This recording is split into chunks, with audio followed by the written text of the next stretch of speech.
Hello बच्चों। तो आपने लास्ट क्लास में पैरेललोग्राम लो को अच्छे से समझ लिया था और उसका मैंने एक आपको फॉर्मूला बताया था कि देखो रिजल्टेंट वेक्टर जो है वो कितना आता है। जब दो वेक्टर हैं, दो वेक्टर कितने भी एंगल पे हो सकते हैं, तो दोनों वेक्टर को जब सम किया था हमने, है ना। हाँ, दो वेक्टर मैं मान लेता हूं, वेक्टर ए ये हो गया और वेक्टर बी ये हो गया।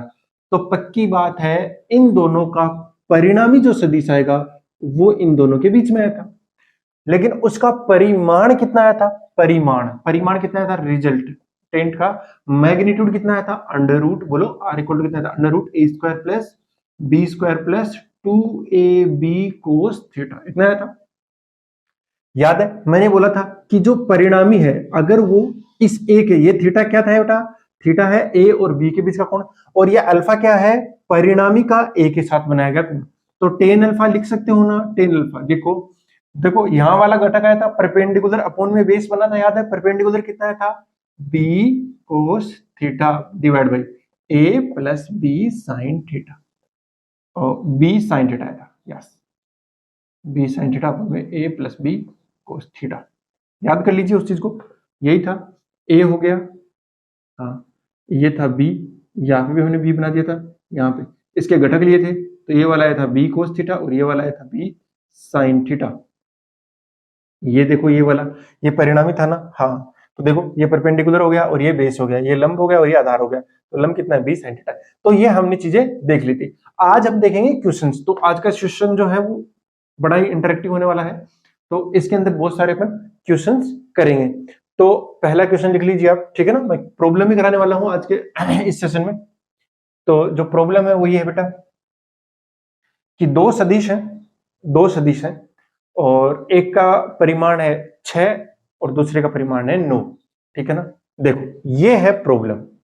प्रॉब्लम क्या है कि दो वेक्टर हैं, एक का मैग्नीट्यूड है 6 यूनिट और दूसरे का है 9 यूनिट, ठीक है, 6 एंड 9, और दोनों यदि 0 डिग्री पे लग रहे हैं तो रिजल्टेंट कितना आएगा, 90 डिग्री पे लग रहे हैं, 30 डिग्री पे, 120 पे या 180 पे जब लग रहे हैं तो उनका रिजल्टेंट कितना आएगा। आप इस क्वेश्चन को रीड कर लीजिए अच्छे से, फिर मैं इसका सॉल्यूशन करता हूं, ठीक है। कुछ नहीं करना, आर इक्वल टू, अगर 0 डिग्री हुआ तो 0 डिग्री है ना, तो इस चीज को आपको ना इस फॉर्मूले से करने की जरूरत नहीं है। जब 0 डिग्री दे दिया तो 6 यूनिट ये हो गया ना, देखो 6 ये है और 0 डिग्री है, तो दोनों के बीच का एंगल कितना हो गया, 0 डिग्री। दोनों के बीच का एंगल कितना होगा, 0। तो सिंपल ये दोनों ऐड हो जाएंगे, मैक्सिमम आएगा इस वाले कंडीशन में, कितना आएगा, मैक्सिमम 15 यूनिट आ गया, यानी पहले का काम हो गया। दूसरा, हाँ इस बार आपको फॉर्मूला लगाना ही पड़ेगा, तो आर इक्वल टू कितना हो गया, under root A square plus B square plus 2ab, 2ab into में कोस 30 डिग्री। मैं फॉर्मूला यहां फिर से लिख देता हूं, R equal to A square plus B square plus 2ab cos theta. ध्यान से देखिए, 6 square A square plus B square plus 2ab cos 30। ध्यान से देखो इस चीज को, ये कितना आ रहा है बेटा, कितना आ गई, आएगा 36 प्लस 81 प्लस में और क्या आएगा, अंडर रूट 3/2 आ जाएगा। ये कितना हो जाएगा, अंडर रूट 3/2, तो ये 2 से 2 कैंसिल आउट हो जाएगा और 9 छिका हो गया 54√3 आएगा। बस आप इस चीज को ऐड कर दीजिए, 6 और 1 7, 8 और 3 11 प्लस 54√3, यही इसका आंसर है। बस आपको इतना ही लिखना है, ठीक है ना। आगे सिंपली करोगे तो और ज्यादा कॉम्प्लेक्स हो जाएगा, तो आप इसको इतना ही रखिए, ठीक है। ठीक है जी। और जब दोनों के बीच का एंगल कितना है बेटा, 90 डिग्री हो गया, तो देखो ध्यान से, आर इक्वल टू 90 डिग्री हो जाएगा, तो ये 90 होती है, ये 0 हो गया, तो कितना आएगा, under root A square plus B square. तो लिख दीजिए 6 स्क्वायर प्लस में 9 स्क्वायर कितना आ जाएगा, 36 प्लस में 81 कितना हो गया, ये 36 प्लस 81 117 आएगा, अंडर रूट 117 यूनिट। ठीक है, इतने सारे हो गए, मैं इरेज कर रहा हूं अब इनको, ओके बेटा। चलो अगला है, जब एंगल कितना है 120 डिग्री, तो इसका अंदर लगाओ आर इक्वल टू, ये चीज नहीं बदलेगी। यहां देखो 120 डिग्री हो गया, और जैसे ही 120 डिग्री हो -1/2 होता है, कोस 120 डिग्री कितना होता है, माइनस का 1/2, ये 2 से 2 कैंसिल हो जाएगा, माइनस का आएगा, तो under root A square plus B square minus A B आएगा, A square plus B square minus A B आ जाएगा। और अब इन सब की वैल्यूज पुट कर दीजिए, वैल्यू पुट करो, कितना आएगा ये 36 प्लस 81 माइनस 54, ओके, देन थोड़ा ध्यान से देखिए इस चीज को, कितना आ जाएगा ये? 18 बच गया शायद। 18 और कम कर दो इसमें से, कितना आ जाएगा ये? 63। ये आएगा √63। बस हो गया। और अगर आप ध्यान से देखते हो, √63 कितना होता है? ये ऑलमोस्ट होता है आपका 8। ऑलमोस्ट किसके इक्वल होता है? 8 के इक्वल आएगा। ऑलमोस्ट, एग्जैक्ट नहीं बता रहा मैं, ऑलमोस्ट किसके इक्वल आएगा? 8 के इक्वल आएगा। ठीक है बेटा? हाँ, इसको देख लेना एक बार, ठीक है ना? 117 हो गया था, ये 117 में से, और ये 4 गए। ठीक है।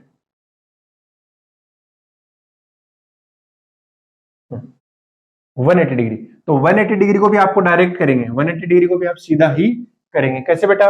180 डिग्री देखो जरा, 180 डिग्री पे एक इधर लग रहा है 9 न्यूटन का, मतलब 9 यूनिट का, और इधर 6 यूनिट का, तो माइनस, सीधा सीधा माइनस जाएंगे। इस वाली कंडीशन में कितना आएगा? 9 - 6 यानी 3 आएगा। तो मैक्सिमम वैल्यू 15 आ गई, मिनिमम वैल्यू 3 आ गई। मैक्सिमम 0 डिग्री पे आती है, मैक्सिमम 180 डिग्री पे आती है। आपको ये क्वेश्चन समझ में भी आएगा और इजी था। अब थोड़ा लेवल बढ़ाते हैं क्वेश्चन का, ठीक है ना?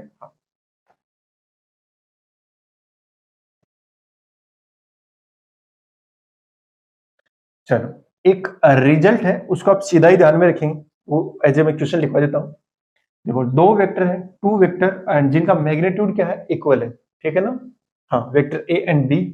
देखिए, ये एक क्वेश्चन है कि vector A and vector b have equal magnitude, जो कितना है? 5 है। यानी दो वेक्टर हैं और दोनों वेक्टर्स का मैग्नीट्यूड इक्वल है।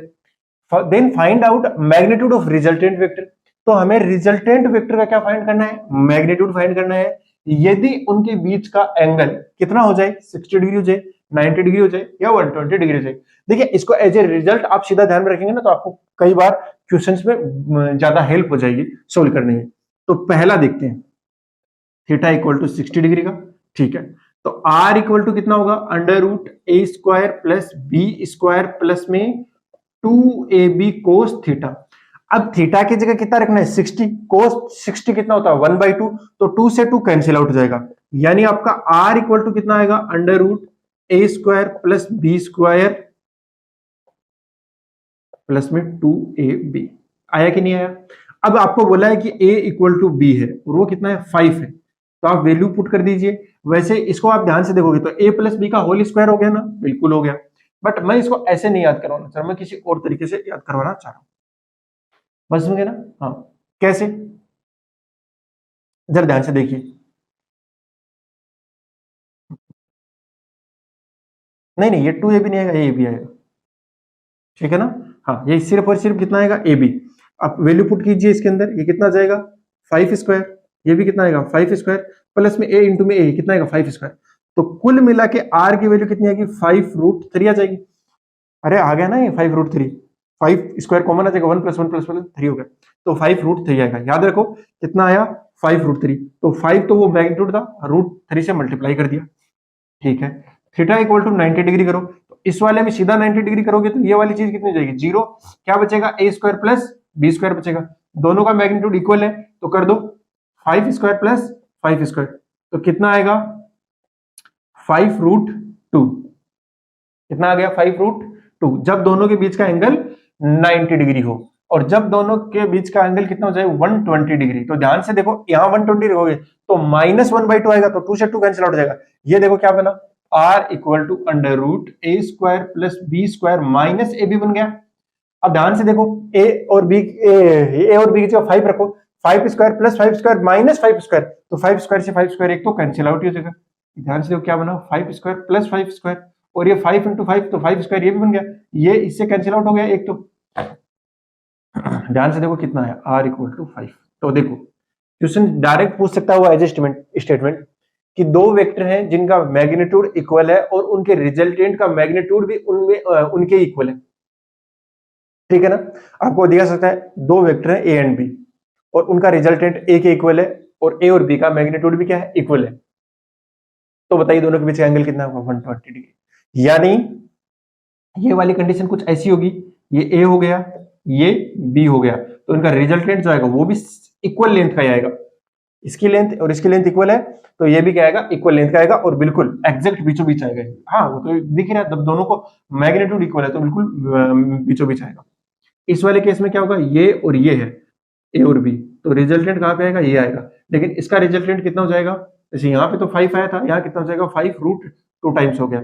और यहाँ पे कितना हो जाएगा, अगर दोनों के बीच का एंगल कितना हो गया, 60 डिग्री, तो बीच में आएगा और ये आएगा 5√3 टाइम्स। बस समझा कि नहीं? ध्यान रखो, जब 60 है तो √3 से गुणा करेंगे, जब 90 है तो √2 से गुणा करेंगे, और जब 120 है तो √1 से गुणा करेंगे। लेकिन ध्यान रखो एक बात का हमेशा ध्यान रखो, क्योंकि दोनों का मैग्नीट्यूड इक्वल होना चाहिए, उस बात का ध्यान रखेंगे, ठीक है ना? ये तभी वैलिड है। अगर दोनों का मैग्नीट्यूड अलग अलग है तो ये वाली बात माननी नहीं होगी, ठीक है बेटा? चलो एक और क्वेश्चन करते हैं फिर।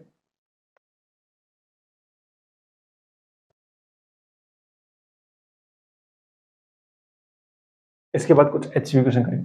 देखो एक सिंपल सा क्वेश्चन ले रहा हूं मैं, ये एक हेक्सागन है बेटा,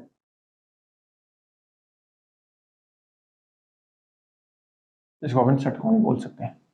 ये इसका केंद्र हो गया है ना, और इसकी लेंथ कितनी है, 500 मीटर, मतलब हर एक की लेंथ कितनी है, 500 मीटर। ओके, रेगुलर हेक्सागन, ये क्या है, रेगुलर हेक्सागन, ठीक है ना, रेगुलर हेक्सागन है। इसका नाम दे दिया मैंने A B C D E F. आपको बताना है कि vector A B plus vector B C कितना आएगा। Vector A B plus B C का मैग्नीट्यूड फाइंड करना है। Find out magnitude of vector A B plus B C, find out magnitude of vector A B plus B C. तो अगर ध्यान से देखते हो तो वेक्टर ए बी ये हो गया और बी सी ये हो गया। अरे ए बी के अंदर ए टेल हो गया और बी क्या हो गया, हेड, तो ए टेल हो गया और बी हेड हो गया। तो इन दोनों का जो रिजल्टेंट आएगा क्या वो यही नहीं आ जाएगा? बिल्कुल सर। तो आपको फाइंड क्या करना है, वेक्टर आर इक्वल टू, यही तो फाइंड करना है, A B plus B C. ध्यान से देखो, ये दोनों का रिजल्टेंट हो गया। अगर दोनों वेक्टर के बीच का एंगल पता लग जाता है तो मैं सीधा ही कर दूंगा, क्योंकि इसका मैग्नीट्यूड कितना है, 500, इसका भी कितना है, 500। अरे देखो ना, इसका कितना है, 500, इसकी लेंथ भी कितनी होगी, मैग्नीट्यूड तो दोनों का इक्वल ही है ना। तो मुझे अगर एंगल पता लग जाए तो मजा आ जाए। रेगुलर हेक्सागन है ना, हाँ, तो रेगुलर हेक्सागन में क्या होता है, ये एंगल कितना हो, 60 डिग्री होता है। वैसे ये एंगल कितना बनेगा, 60 डिग्री, ये भी 60। जो एक्सटर्नल होते हैं ना वो कितने हो जाते हैं, 60, और टोटल तो एक्सटर्नल का कितना होता है, 360 होना ही है। हाँ जी, तो जरा ध्यान से देखो, अगर मुझे ये पता लग जाता है, इसको करने का एक दूसरा तरीका भी है, मैं बता दूंगा अभी। यहाँ पे सीधा सीधा करने का तरीका, लेकिन ये तरीका भी तो कार्य करे, वेक्टर वाला अच्छा है। आप इसमें पाइथागोरस लगा कर सकते हो कि देखो सर, अगर यही तो हो गया, ये अगर मुझे पता लग जाता, मुझे ये लेंथ निकालनी है, अगर मुझे ये पता लग जाए और ये पता लग जाए, देखो ये वाला, इसका घटक लोग ये आएगा और इसका घटक ये वाला आएगा, तो आपका आंसर आ जाएगा, ठीक है ना। लेकिन मैं कह रहा हूँ कि आप वेक्टर से करो, वेक्टर से करोगे तो फटाफट हो जाएगा। अब आपको एंगल पहचानना आना चाहिए। देखो यहाँ पे दोनों की हेड एक जगह नहीं है या टेल भी एक जगह नहीं है, तो ये एंगल इनके बीच का नहीं है, ये 60 डिग्री नहीं है। अगर नहीं है तो कैसे निकालेंगे, ये वेक्टर मैं मान लेता हूँ कितना है, ये मानना क्या है, ये भी है, और अब इसको उठा के कहीं और रखना पड़ेगा, तो आप इसको यहाँ पे रख दे दो, कितना हो गया है, बी और सी। ना डायरेक्शन बदली मैंने, ना मैग्नीट्यूड बदला, तो ये एंगल कितना आएगा, देखो ये वाला, या फिर इसको आगे उठा के रखो, एक ही तो बात है, इसको उठा के यहाँ पे रखोगे तो ये एंगल कितना हो गया बेटा, 60 डिग्री। पता लग गया ना कि दोनों के बीच का एंगल कितना है, 60 डिग्री। अच्छा, दोनों का मैग्नीट्यूड इक्वल है और दोनों के बीच का एंगल कितना है, 60 डिग्री। इसका मतलब हुआ दोनों का मैग्नीट्यूड इक्वल, दोनों के बीच का एंगल 60 डिग्री। तो सर मुझे याद आ रहा है, तो इसका जो रिजल्टेंट होगा वो √3 टाइम्स हो जाएगा। तो जो भी मैग्नीट्यूड है उसको किससे मल्टीप्लाई कर देंगे, √3। बस, हाँ हो गया, सिंपल है ना। हाँ, तो आपको ज्यादा कुछ करना ही नहीं पड़ा, वरना आपको पाइथागोरस लगा के करना पड़ सकता है, ठीक है ना। हाँ, मतलब तरीका वही है यार, तरीका तो वही है, आपको इससे जल्दी हो जाएगा बस। ओके बेटा, ठीक है, नोट कर लो इसको। फिर अब हम एचसीवी के कुछ एक क्वेश्चंस करेंगे।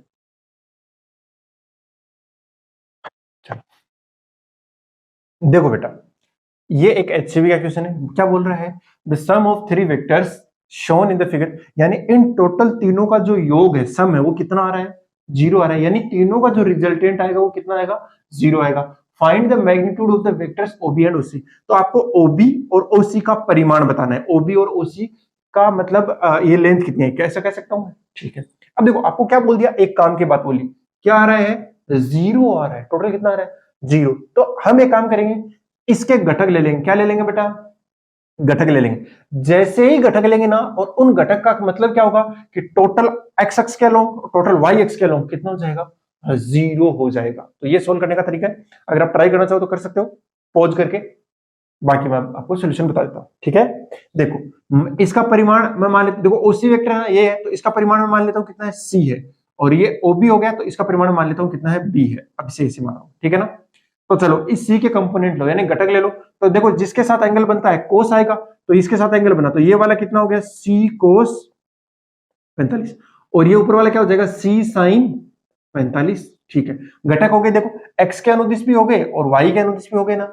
चलो, यानी अब टोटल रिजल्टेंट 0 है, तो देखो ये इधर इधर वाला भी टोटल कितना होना चाहिए 0, और इधर वाला भी टोटल कितना होना चाहिए 0। अभी मैं y के अलोंग कर रहा हूं, है ना, अलोंग y एक्सिस, तो y एक्स के अनुदिश करने पे देखो बेटा क्या आएगा, नीचे की तरफ कितना है 5 और ऊपर की तरफ कितना है c sin 45, यानी c sin 45 अगर आपका कितना हो गया 5 हो गया, अगर ये भी 5 हो गया तब 0 हो जाएगा। इसका मतलब अगर 0 है तो इस इतने को कितना होना पड़ेगा, इस इतने को 5 होना ही पड़ेगा। अगर ये जैसे ही 5 हुआ तो ध्यान से देखो, तो c का मैग्नीट्यूड आ गया, ये देखो ये कितना हो गया 1/√2 इक्वल टू आया 5, तो c की वैल्यू आ गई 5√2, ये 5√2 मीटर आ गई। देखो ये भी मीटर में गिवन है ना, तो ये भी मीटर में आ जाएगा। चलो ये तो हो गया इसके अनुदिश। अगर मैं बोलूं x के अनुदिश देखो, तो x x में या x एक्सिस में, तो x एक्सिस में कितना आएगा, x एक्सिस में b लग रहा है और c लग रहा है, तो बोल देना कि c cos 45 वो किसके इक्वल आएगा, b के। मुझे किसकी वैल्यू निकालनी है, b की, तो b इक्वल टू c की वैल्यू पुट कर दो, तो c की वैल्यू कितनी है 5√2, और cos 45 कितना होता है 1/√2, √2 से √2 कैंसिल हो जाएगा, तो b की वैल्यू कितनी आ गई 5 मीटर। क्लियर हो गई ये बात, ध्यान से देखो, हमने इसको इक्वल किया तो c 1/√2 है, इधर चला गया तो 5√2 है, c की वैल्यू 5√2 है, कैंसिल आउट हो जाएगा। तो हम कर सकते हैं ऐसा, तो जब भी ऐसी सिचुएशन आपको दी जाए कि जहां पे आपका रिजल्टेंट क्या हो रहा है 0, तो सबसे अच्छा तरीका है क्या ले लो, उनके क्या ले लो, उनके घटक ले लो, कंपोनेंट ले लो, वेक्टर को डिवाइड कर दो दो पार्ट्स में। इसको तो कर सकते हैं अपन, बिल्कुल जैसे ही करोगे आपका इजीली क्वेश्चन बन जाएगा। ठीक है, नोट कर सकते हो इसको। अब देखते हैं अगला क्वेश्चन। ये क्वेश्चन है, ये क्वेश्चन बोल रहा है find the resultant of 3 vector OA, OB and OC। कुल मिला के आपसे क्या पूछ रहा है, आपको बताना है ये OA हो गया, ये OB हो गया और ये OC हो गया, है ना। हाँ, तो ये इसको मैं बोलूंगा OA वेक्टर, ये कितना हो गया OB वेक्टर, और ये कितना हो गया OC vector. Shown in the figure, radius of the circle कितनी है, वो आ रहा है, यानी ये भी आ रहा है, ये भी आ रहा है और ये भी आ रहा है। अगर तीनों की वैल्यू R R R है तो आपको बताना है रिजल्टेंट। इस बार 2 का नहीं पूछा है, इस बार किसका पूछा है, 3 का। मैं कह रहा हूं आप इसमें भी क्या लगा लीजिए, दिमाग लगाइए। वरना आप क्या कर सकते हो, इन 2 का रिजल्टेंट निकाल लीजिए, फिर जो रिजल्टेंट आएगा उसका इसके साथ रिजल्टेंट निकाल दीजिए। करना तो पड़ेगा, लेकिन उसके अंदर आपको खास बात ध्यान रखनी पड़ेगी कि उसकी डायरेक्शन क्या रही है। फिलहाल दिख रहा है इन दोनों का लेंथ क्या है, इक्वल है, तो इनके बिल्कुल बीचों बीच में ही आएगा, यानी ओबी की डायरेक्शन में आएगा, क्योंकि ये भी 45 है 45। मेरे पास इसका करने का एक और तरीका है, इसका करने का क्या है, एक और तरीका है। वो तरीका आप ध्यान से देखिए, देखो सबकी लेंथ कितनी दे रखी है आर आर, मैं मैग्नीट्यूड लिख रहा हूं एक बार, है ना। ये एंगल 45 है, तो मैं क्या कर रहा हूं, ये एक लाइन ड्रॉ कर रहा हूं।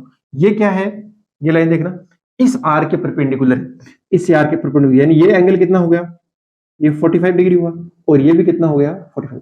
ये टोटल 90 था, ये भी टोटल 90 था।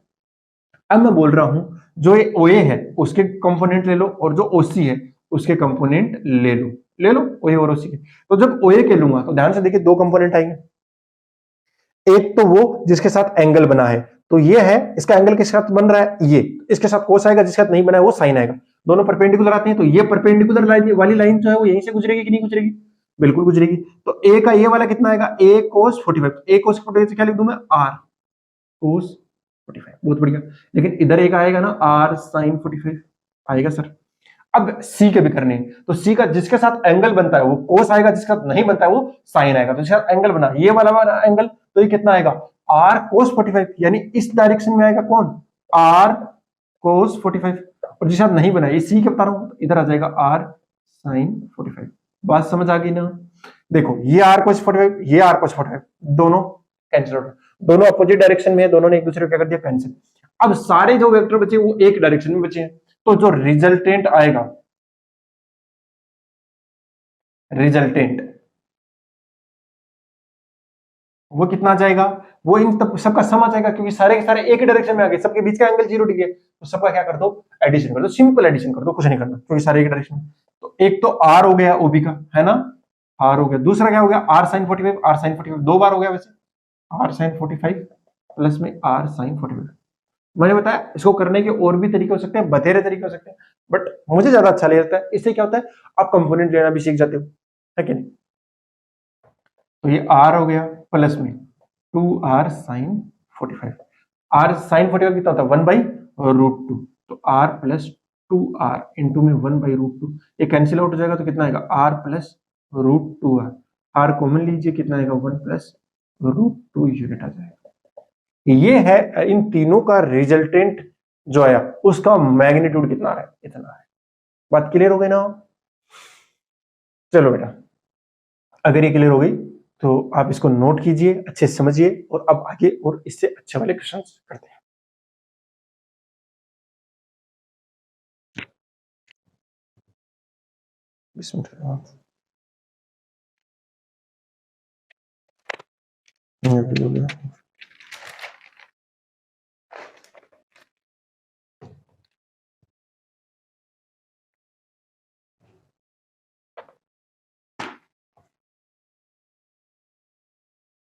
चलो बच्चों, आपके सामने एक और तड़कता फड़कता क्वेश्चन आ गया।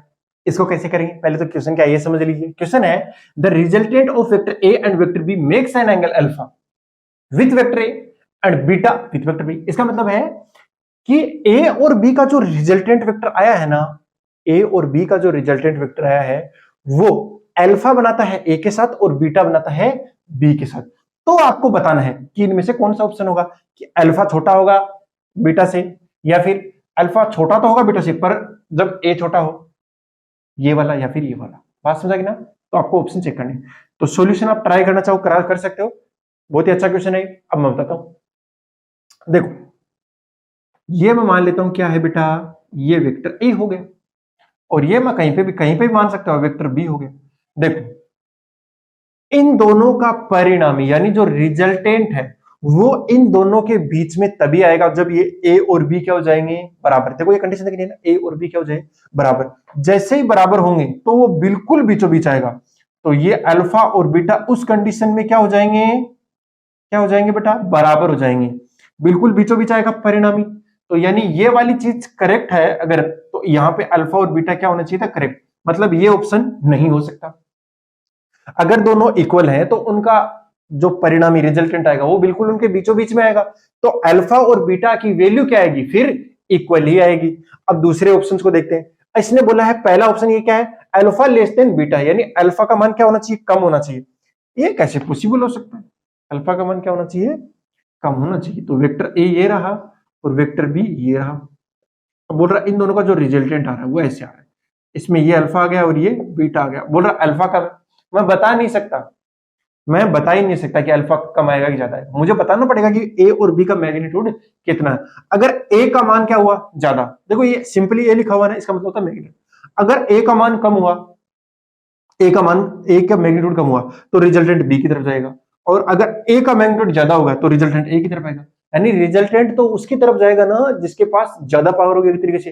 तो जो जितना बड़ा वेक्टर होगा रिजल्टेंट भी उसके पास में ही जाएगा। ध्यान से देखो, ध्यान से देखो, अगर ए अगर आपका लार्ज होता, ए अगर लार्ज होता, अगर दोनों इक्वल होते तो बीचों बीच होता, अगर फिर ये बड़ा होता तो ये बीच वाला घट के इधर आने लगता ना, क्योंकि अब आप रिजल्टेंट किसकी तरफ आएगा, ए की तरफ आएगा। देखो जैसे ही दोनों इक्वल थे तब तो बिल्कुल बीचों बीच में था, तब तो बिल्कुल बीचों बीच में यानी अल्फा और बीटा बराबर थे। लेकिन जैसे ही ए की वैल्यू ज्यादा हुई तो ये रिजल्टेंट थोड़ा नीचे की ओर आएगा, जैसे ही नीचे आएगा तो अल्फा कम नहीं हो जाएगा। यानी अगर ए ग्रेटर हुआ बी से तो अल्फा छोटा हो जाएगा बीटा से। अब देखो यहां कंडीशन है ए ग्रेटर देन बी और अल्फा लेस देन बीटा, यानी ये सही हो गया। ये आधी अधूरी इंफॉर्मेशन दे दी, पता ही नहीं है ए और बी के बारे में, यहां ये रॉन्ग इंफॉर्मेशन। ये बोल रहा है ए का कम है, ए का मैग्नीट्यूड कम है तो रिजल्टेंट किसकी तरफ जाएगा, बी की तरफ जाएगा, बी की तरफ जाएगा तो बीटा कम हो जाएगा और अल्फा ज्यादा हो जाएगा, बट ये अपोजिट स्टेटमेंट है, इसलिए कोई सा भी सही नहीं होगा, इनमें से सिर्फ ये आपका जो थर्ड ऑप्शन है वही सही होगा। ठीक है बेटा, तो ये अच्छा क्वेश्चन था। वैसे आपको ये पता लग जाए कि आपका रिजल्टेंट किस डायरेक्शन में आएगा, तो रिजल्टेंट जो है वो दोनों के बीच में आता है, अगर दोनों इक्वल है तो एग्जैक्ट बीच में आएगा। एग्जैक्ट बीच का मतलब है बीच में यहां कहीं भी आ सकता है ना, जब मैं बोला कि जब दो वेक्टर का रिजल्टेंट इन बीच में आएगा तो बीच का मतलब है यहां से यहां तक कहीं भी आ सकता है, ठीक है ना, लेकिन बिल्कुल बीच में तब आएगा जब ए और बी की वैल्यू इक्वल होगी मैग्नीट्यूड की, और ए के पास में कब आएगा, ए के पास में कब आएगा, तब आएगा जब ए बड़ा होगा, और बी के पास में कब आएगा, जब बी बड़ा होगा। बात समझ आ गई ना। चलो भी कर लेना, ये भी बहुत अच्छा क्वेश्चन है और इससे आपका क्या होगा, रिजल्टेंट वगैरह निकालने में आसानी हो जाएगी और आपको वेक्टर अब धीरे धीरे आने भी लगेगा ऐसे क्वेश्चंस करने के बाद। जरा ध्यान से देखिए, रेफर टू द फिगर, आपको क्या फाइंड करना है, इन तीनों का रिजल्टेंट का मैग्नीट्यूड फाइंड करना है, तो है ना, परिणामी का परिमाण निकालना है तीनों का। इन्हों ऐसे दिख रहा है आपको वेक्टर ओ ए, कौन कौन सा, O A B C and D E vector, ठीक है ना, तीन वेक्टर दिख रहे होंगे। एक्स कंपोनेंट और वाई कंपोनेंट कितना है वो बताना है, और आपको बताना है कि जो रिजल्टेंट वेक्टर है उसका एक्स एक्सिस के साथ में एंगल कितना है, ये तीनों हम चीजें निकालने वाले। तो आप इस क्वेश्चन को अच्छे से पढ़ लीजिए और ट्राई कीजिए अगर करना चाहते हो तो, वरना आप इस क्वेश्चन को अच्छे से समझिए इसके सॉल्यूशन को। चलिए बेटा मैं करा देता हूं। देखिए सॉल्यूशन क्या होगा इसका, ऐसे क्वेश्चंस के अंदर जब भी आपको ऐसे वेक्टर दे रखे हो तीन चार ऐसे डायग्राम बनाने के, तो सिंपल सा काम आपको करना है कि सभी वेक्टर्स का क्या ले लीजिए, कंपोनेंट ले लीजिए, यानी घटक ले लीजिए। एक एक्स एक्स के अनुदिश ले लीजिए, दूसरा वाई एक्सिस के अलोंग यानी ले लीजिए। जैसे ये है तो इसका मैंने एंगल दिया नहीं, वैसे इसका एंगल है 30 डिग्री, ठीक है ना, हाँ ये है 30 डिग्री। तो अब ट्राई कीजिए, हो सकता है पहले वो नहीं होगा, हाँ तो ये कितना हुआ 30 डिग्री। ध्यान से देखो ये कितना है 2 है ना, तो इसका इसके साथ एंगल बन रहा है, यानी ये कंपोनेंट यानी ये घटक कितना आएगा 2 कोस, और जिसका नहीं बनता है वो साइन, तो ये वाला कंपोनेंट कितना आ गया बेटा 2 कोस 30, और ये वाला कितना आ गया 2 साइन 30। बात समझ आ गई। इसकी ओर चलते हैं, तो ये तो किसके अलोंग है, वैसे ही वाई एक्सिस के अलोंग आ गया, तो इसकी जरूरत नहीं है, वैसे इसकी जरूरत है। तो ये कितना आ गया, ये आएगा 1.5 कोस 60, और ये आएगा ऊपर 1.5 साइन 60 आ गया। बात समझ आई ना, तो 1.5 कोस 60 ये है, 1.5 साइन 60 है। 1.5 को आप 3/2 लिख लीजिए, कैलकुलेशन ज्यादा इजी रहेगी जब करनी रहेगी, है ना। अब देखिए, तो मैं अगर ए को लिखना चाहूं, वेक्टर ए का मतलब है वेक्टर ओ ए को लिखना चाहूं, तो क्या मैं आई कैप और जे कैप में नहीं लिख सकता, बताओ आई कैप में कितना है 2 कोस 30, कोस 30 कितना होता है √3/2, यानी ये हो गया 2 इंटू में √3/2, 2 से 2 कैंसिल आउट हो गया, ये आएगा √3 आई कैप, आई कैप में इतना हो गया, और जे कैप में कितना है 2 साइन 30, साइन 30 होता है 1/2, 2 से 2 कैंसिल हो जाएगा, यानी प्लस का जे कैप। आगे बात समझ में आ गई सर। और अगर मैं डीई की बात करूं तो वो कितना है माइनस जे कैप है, देखो इसकी डायरेक्शन नीचे की ओर है ना, तो माइनस, और मैग्नीट्यूड कितना 1, तो माइनस जे कैप आ गया। एक बचा हुआ है बीसी, तो उसमें देखो ये वाला जो वेक्टर है इधर 1.5 कोस 30, इसको मैं लिख सकता हूं ना 3/2 इंटू में 1/2, तो ये माइनस की ओर है, यानी ये माइनस आई कैप आएगा, तो कितना हो गया 3/4 माइनस का आई कैप प्लस ये तो जे कैप की तरफ है, तो कितना है 3/2 इंटू में √3/2, 3/2 इंटू में साइन 60 होता है √3/2, तो कितना हो गया 3√3/4 जे कैप। अब क्या करना है हमें, मैग्नीट्यूड निकालना है रिजल्टेंट का। क्या निकालना है, मैग्नीट्यूड, पहले रिजल्टेंट तो पता लग जाए। तो देखो जरा ध्यान से, ठीक है, तो रिजल्टेंट जो है आर वो कितना आ जाएगा, वो आएगा OB plus BC plus DE, और तीनों मैंने आई कैप जे कैप के कैप में निकाल लिए हैं, तो सिंपली निकल जाएगा R इक्वल टू कितना आएगा, ये √3 I cap plus J cap, फिर आएगा प्लस, ये आएगा माइनस जे कैप DE, और लास्ट वाला कितना आ रहा है बेटा -3/4 I cap plus 3√3 divide by 4 J cap, इतना आ गया।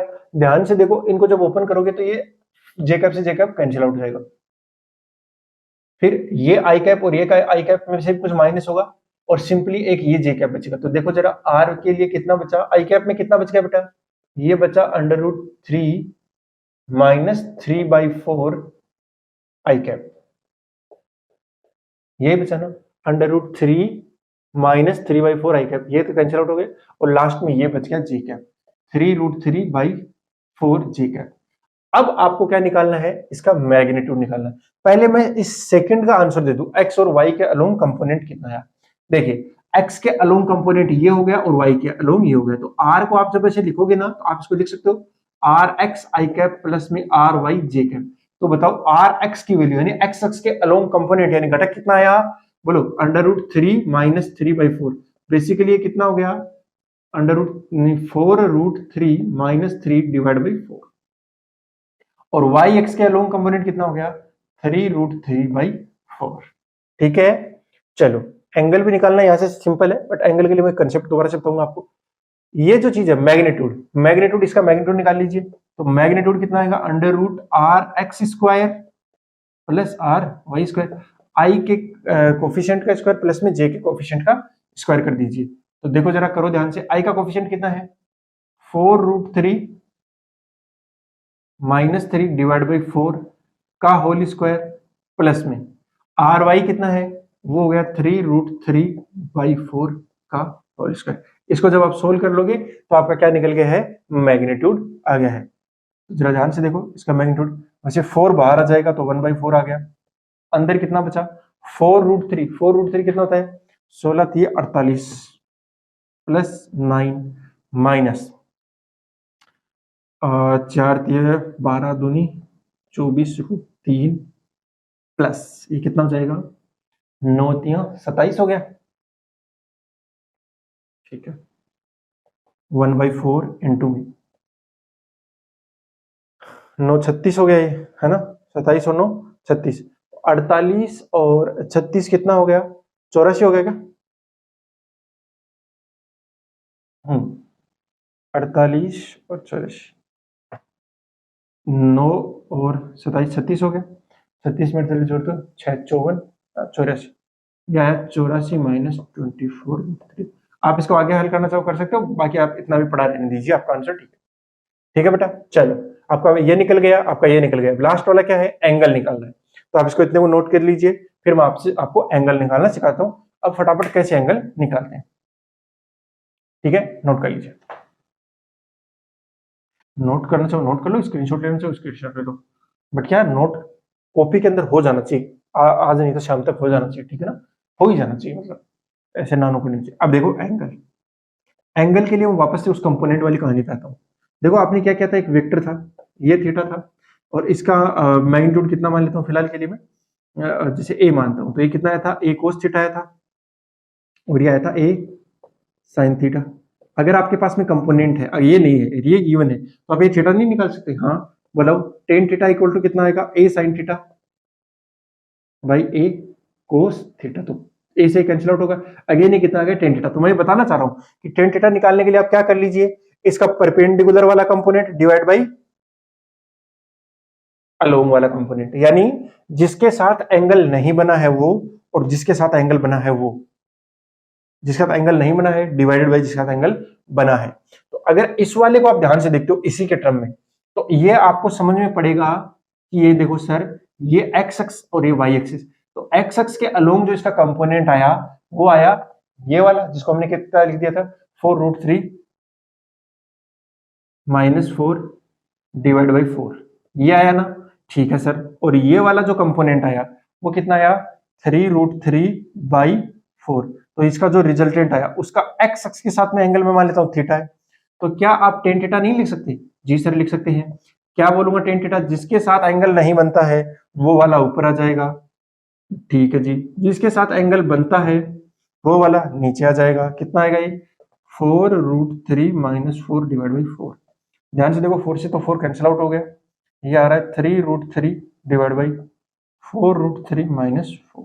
तो अभी थीटा नहीं निकले, टेन थीटा है, तो थीटा इक्वल टू कितना आ जाएगा, tan inverse 3√3 divide by 4√3 minus 4।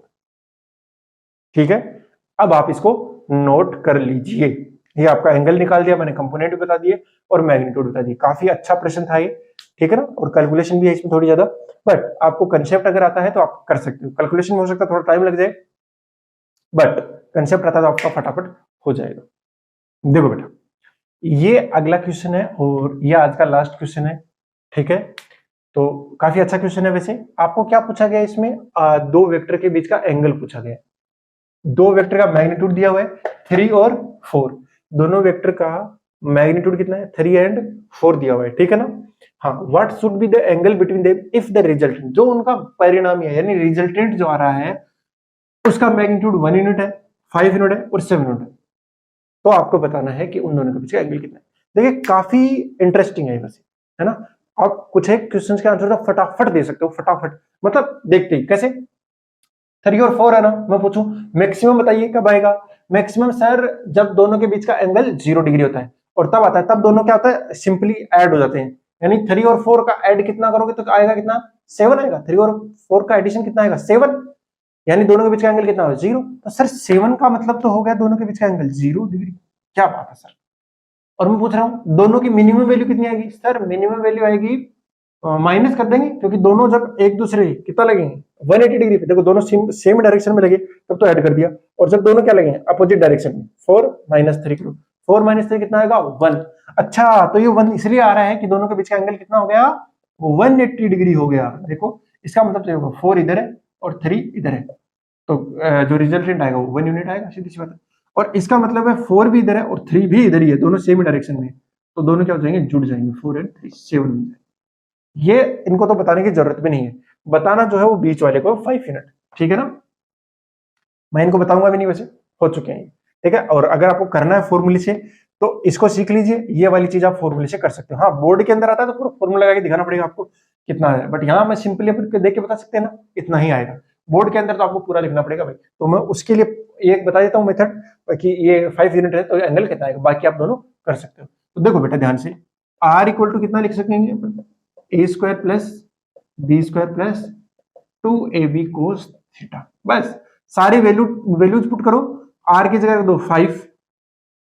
ज्यादा अच्छा रहेगा कि हम स्क्वायर कर दें, तो जैसे स्क्वायर करेंगे तो ये दोनों साइड का स्क्वायर हो गया, इधर का भी स्क्वायर हो गया।